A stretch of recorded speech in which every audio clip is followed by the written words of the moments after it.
High বন্ধুরা, আমি এখন পটুয়াখালীর কলাপাড়ায় আছি। কেয়াখালী ব্রিজ, 6 লাইনের মাথায় কেয়াখালী ব্রিজ। এখানে একটু ঘুরতে এলাম, গাড়িতে থুই আসছি সেই পটুয়াখালী শাখাইরা। পরে ওই যে বাইকনা আছে সাথে, বাইকনার সাথে ঘুরতে আসলাম 6 লাইনে। বাইকনা নিয়ে আসলো এখানে, এখানে ঘুরতে আছি এখন। এই কেয়াখালী ব্রিজের উপরে আছি। এখানে যে মাছের ট্রলার আছে, মাছ ধরতেছে, ঠিক করতেছে। আর এই যে এখানে আছে এই যে আমার ভাইগনা, এই ভাইগনায় ঘুরতে নিয়ে আসছে। সাথে আছে ভাই একজন, উনিও আছে আমাদের সাথে ঘুরতে আসছে।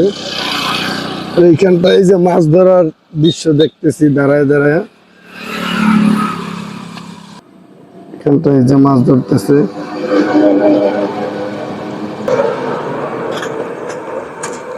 এই যে ভাইগনা দাঁড়ানো, এই সেটটা এই যে ফুল লাইন।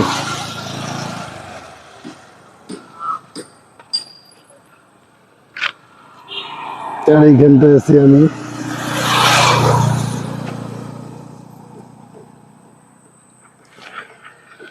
মামা এরপরে কই যাবো আমরা ওদিকে?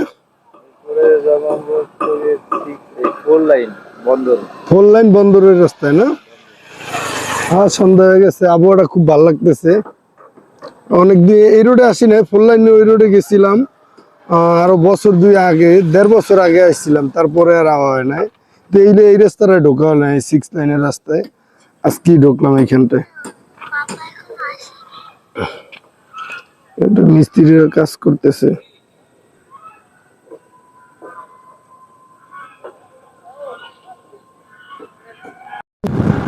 আমরা 6 লাইনে ঘোরা শেষ, এখন যাইতেছি ফোর লাইনে। ফোর লাইনের ওইখানে ঘুরতে যাইতেছি। এটা হলো 6 লাইনের রাস্তা। ঢাকার 300 ফিটের মধ্যে রাস্তাটা ভালোই লাগে এখানটায়, কিন্তু গাড়ি চলে না, শুধু অটো আর বাইক। অটো আর বাইক ছাড়া আর কিছু চলে না এখানে। দু একটা গাড়ি আসে, ওই তাপবিদ্যুৎ কেন্দ্রের গাড়িগুলি আসে, এছাড়া বাড়তি কোনো গাড়ি টাড়ি চলে না এখানে। এখানে আবার রাস্তায় পানি জমে রয়েছে।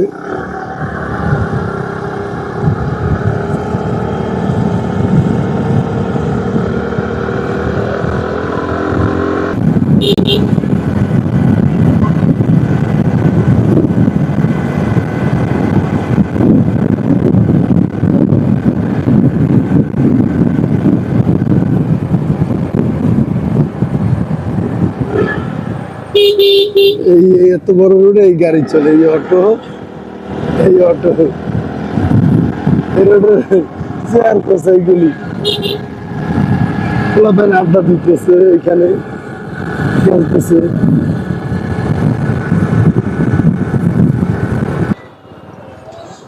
চলে আসলাম 6 লাইনের মাথায়। এখন আবার এই যে কুয়াকাটা রোডে উঠে যাইতেছি, উঠা চলে যাবো 4 লাইনের মাথায়।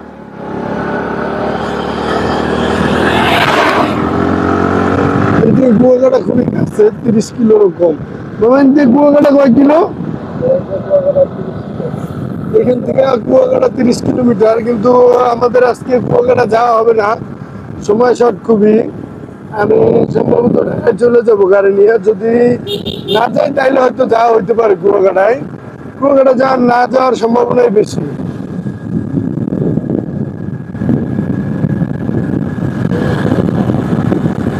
ভালোই লাগতেছে বাইকে ঘুরতে। সবসময় তো বড় গাড়ি নিয়ে আসি, এরকম বাতাস খাওয়া হয় না। গরমের দিনে বৃষ্টির সময় খুব ঠান্ডা বাতাস, ভালো লাগতেছে। রাস্তার পরিবেশও ভালো।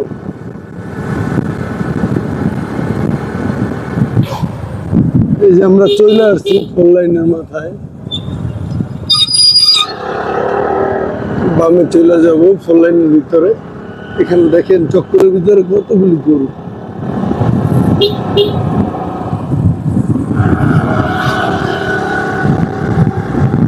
আমার কাছে ওই রাস্তাটার থেকে 6 লাইনের থেকে 4 লাইনটা বেশি ভালো লাগে বাবা। এটা রাতের দৃশ্যটা আরো ভালো, লাইট ফাইট দিলে আরো ভালো লাগে না?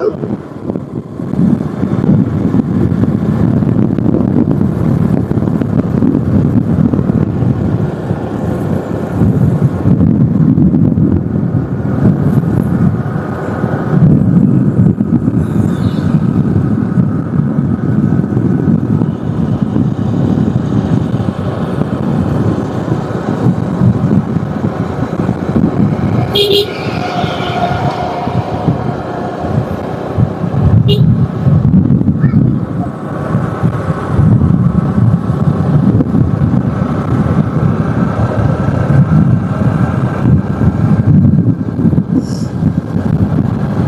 ঘুরতে বেরোন, ভালো লাগবে, বাসায় বসে থাকেন না খালি।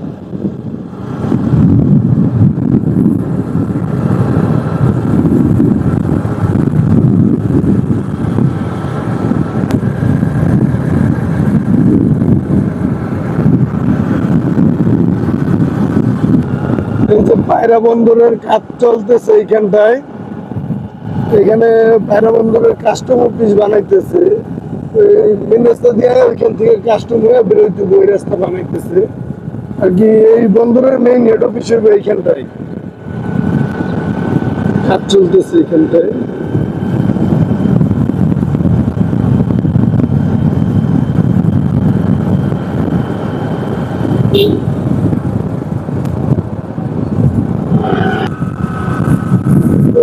কাস্টম অফিসের রাস্তার কাজ চলতেছে, যে বড় বড় ক্যারেন রাখা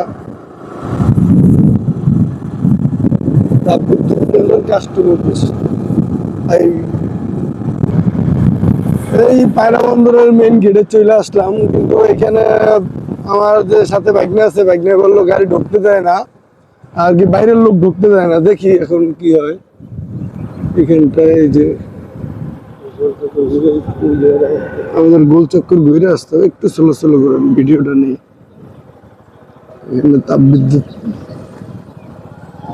পায়রা বন্দরের গেট,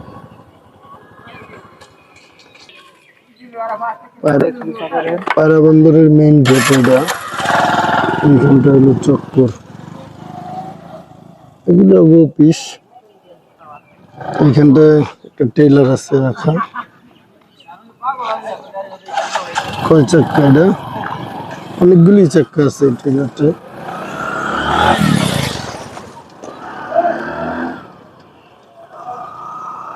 অনেকটি চাক্কা আছে, গোনা সম্ভব না এখন।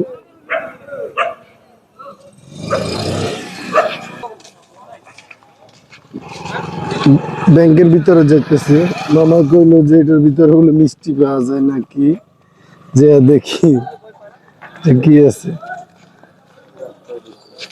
এখন আছি এই যে পায়রা পায়রা বন্দরের এখানে, এই যে মেইন গেট এইটা, ঘুরতে আসলাম এইখানে। কিন্তু ভিতরে ঢোকা যাবে না, ভিতরে পাবলিক ঢুকতে সমস্যা আছে, পাবলিক ঢুকতে দেয় না। যাদের পাশ আছে ওরাই ঢুকতে পারে, কিন্তু বাইকনার সাথে আসছি, বাইকনার পাশ আছে, ভিতরে কাজ করে তো গাড়িটারি, ও চাইলে ঢুকতে পারবো, ওর সাথে ঢুকতে পারবো, কিন্তু আমাদের হাতে সময় নেই, সন্ধ্যা হয়ে গেছে প্রায়। এখন আমরা চলে যাবো হইলো গিয়া ইয়াতে, আমতলি ফেরিঘাট, ওইখানে একটু ফেরি টেরি দেখবো। তারপরে হলো ওইখানে মাছ টাছ ধরে, যা দেখি ওখানে বললো মাছ সন্ধ্যার সাথে সাথে নিয়ে আসে আর কি। ওই ছোট ছোট নৌকা করে যেগুলি ধরে ওইগুলি নিয়ে আসে, ওখানে যাব মাছ ধরা দেখতে আর ফেরি দেখতে। আর এই পাশটা আছে তাপবিদ্যুৎ কেন্দ্র, ওই যে তাপবিদ্যুৎ কেন্দ্রের পাইপ দেখা যায়, পাইপের উপরে লাইট জ্বলতেছে। আর এটার এই পাশে হলো গিয়ে বন্দরের যে লোকজন আছে কোয়ার্টার, এই কোয়ার্টার সাথে একটা মসজিদ আছে ভিতরে। মসজিদটা খুবই সুন্দর, দেখার মতন, মসজিদটা ভালো আছে, মসজিদটা দেখে চোখ জুড়ে যায়। আর এটা হলো গিয়া বন্দরের কোয়ার্টার।